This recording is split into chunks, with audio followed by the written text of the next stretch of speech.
হয় হাদিস আমরা কিছু আলোচনা করব। মানুষের চরিত্র তার সঙ্গীর উপর নির্ভর করে, আর এই সত্যটা শুধু মনোবিজ্ঞানী নয়, ইসলামও পরিষ্কারভাবে বলে দিয়েছে। আজকের ভিডিওতে আপনারা জানবেন অসৎ মানুষের সাথে সম্পর্ক রাখলে আপনার জীবনে যে 5টি বড় ক্ষতি হয় তার বিশদ ব্যাখ্যা। ভিডিওর শেষে একটা গুরুত্বপূর্ণ প্রশ্ন করব, যা আপনার নিজের জীবনকে নতুনভাবে ভাবতে বাধ্য করে। চলুন শুরু করি। ইসলামে অসৎ সঙ্গীর সতর্কবার্তা। রাসূলুল্লাহ সাল্লাল্লাহু আলাইহি ওয়াসাল্লাম বলেছেন, একজন মানুষ তার বন্ধুর ধর্মের মতো, তাই তোমরা কাকে বন্ধু বানাচ্ছ ভালো করে দেখো। আর একটা হাদিসে আছে যে ভালো সঙ্গী আর খারাপ সঙ্গীর উদাহরণ হলো কস্তুরী বিক্রেতা আর লোহা পুরানো কামার। এর মানে অসৎ মানুষ আপনার জীবনে এমন প্রভাব ফেলবে যেটা আপনি চোখে না দেখলেও আপনার চরিত্রে লেগে থাকবে। 5টি ক্ষতি, অসৎ সম্পর্কের 5টি ক্ষতি আমরা আলোচনা করব এখন। এক হলো বিশ্বাস নষ্ট করে দেয়। অসৎ মানুষের প্রথম বৈশিষ্ট্য, ঝুঁকির মুহূর্তে সে বিশ্বাস ভেঙে ফেলে। কোরআনে আল্লাহ বলেন, অসৎ লোকেরা কেবল অসৎ লোকেদেরই সঙ্গ পায়। অর্থাৎ আল্লাহ নিজেই সতর্ক করেছেন বিশ্বাসঘাতক মানুষের থেকে দূরে থাকতে। আপনার সিদ্ধান্ত নষ্ট করে দেয়। খারাপ সঙ্গ আপনার সিদ্ধান্ত নেওয়ার ক্ষমতা দুর্বল করে দেয়। মনোবিজ্ঞানে একে বলা হয় ডিসিশন ইনফ্লুয়েন্স ইফেক্ট। তিনি যেহেতু অসৎ, আপনাকে এমন কাজে টানবে যেখানে গুনাহ, ক্ষতি বা ঝুঁকি আছে। 3 হলো চরিত্র নষ্ট করে দেয় অজান্তেই।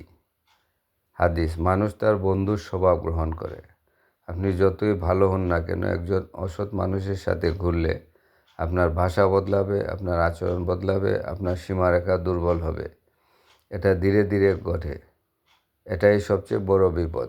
রিজিক ও বরকত কমে যায়। হাদিসে এসেছে, যখন গুনাহ বেড়ে যায় রিজিক কমে যায়। অসৎ সঙ্গ মানে গুনাহর পরিবেশ। এতে আপনার জীবনে বরকত, শান্তি, মানসিক স্বস্তি সব কমে যায়। আল্লাহর সাহায্য উঠে যায়। যে মানুষ অন্যায় করতে থাকে তার সাথে বন্ধুত্ব মানে সে অন্যায়কে সমর্থন করা। এটা আল্লাহর সাহায্য থেকে মানুষকে দূরে ঠেলে দেয়। কোরআনে আল্লাহ বলেন, তোমরা জুলুমকারীর দিকে ঝুঁকো না, কারণ তাদের পরিণাম সবার উপর আসে। কীভাবে অসৎ মানুষ থেকে দূরে থাকবেন? এক হলো সম্পর্কের সীমা ঠিক করুন। যার চরিত্র সন্দেহজনক তার সাথে দূরত্ব বজায় রাখুন। সবার সাথে ভালো আচরণ করবেন, কিন্তু হৃদয়ের কাছে কাউকে নিতে হবে যাচাই করে। ভালো মানুষের সঙ্গ নিন। 2, রাসূল সাল্লাল্লাহু আলাইহি সাল্লাম বলেছেন, ভালো বন্ধু কস্তুরী বিক্রেতার মতো, সে আপনাকে সুবাস দিবে। যে মানুষ আপনাকে নামাজ, হোনেস্টি, সেলফ কন্ট্রোলে উৎসাহ দেয় তাকে কাছে রাখুন। নিজের চরিত্রকে শক্ত করুন। অন্যের খারাপ দেখে নিজেও খারাপ হওয়ার দরকার নেই। নিজেকে নীতিতে, সত্যে এবং পরহেজগারিতে শক্ত করুন। কেন আজই বদলানো জরুরি? আপনার আগামী 10 বছরের সফলতা, শান্তি, বরকত সব কিছু নির্ভর করে আপনি আজ কাদের সাথে চলছেন তার উপর।